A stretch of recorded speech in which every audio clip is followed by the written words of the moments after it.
J'ai toujours eu un rapport affectif avec les animaux, surtout les animaux sauvages. Quand j'étais enfant, ça m'est arrivé de faire l'école buissonnière pour pouvoir observer déjà les sangliers, les cerfs.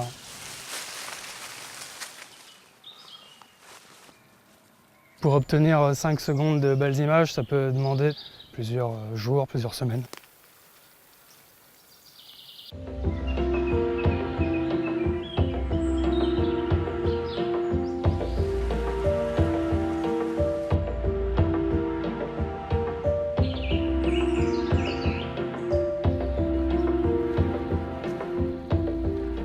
Je suis très actif sur les réseaux sociaux. J'ai certaines vidéos qui ont été vues plusieurs millions de fois.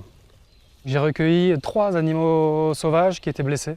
J'ai eu le petit renard, que j'ai gardé 1 an. Après, il y a eu le petit raton laveur. Et une fois, j'ai récupéré un chevreuil qui s'était fait renverser par une voiture.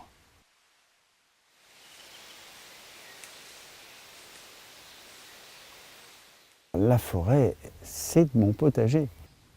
Jusqu'à il y a 10 000 ans, l'apparition de l'agriculture, ce sont les plantes sauvages qui ont fourni l'alimentation à l'homme plus de 95% de son histoire. C'est vraiment plein de légumes sauvages. Et il suffit de se baisser pour ramasser ce que j'appelle les petites délicatesses du coin du bois. On est entouré d'êtres vivants, comme des gens, comme si on avait une foule autour de nous. Et elles interagissent en permanence avec leurs congénères et avec les animaux dont nous faisons partie.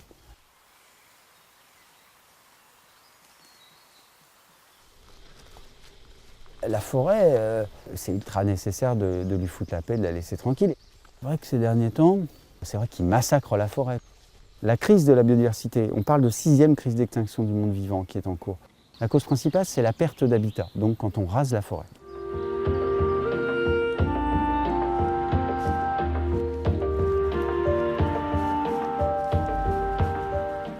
Là, on est vraiment dans le bois un peu magique. C'est là où je trouve pas mal d'inspiration et surtout de matière.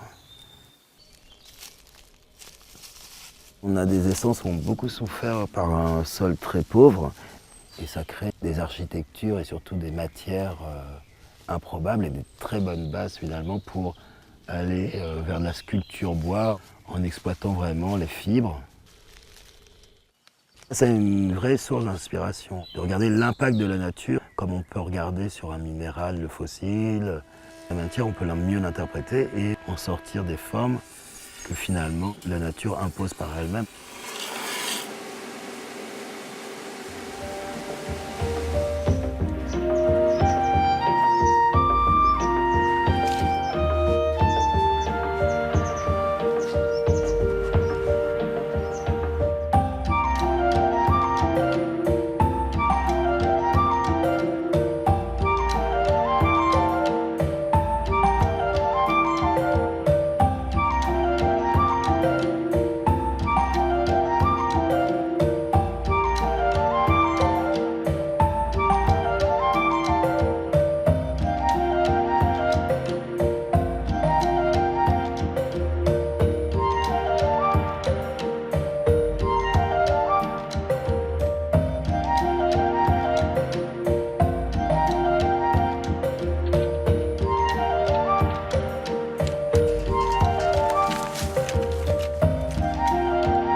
Et à force de passer du temps dans la nature, j'ai l'impression de faire partie en quelque sorte de cette forêt.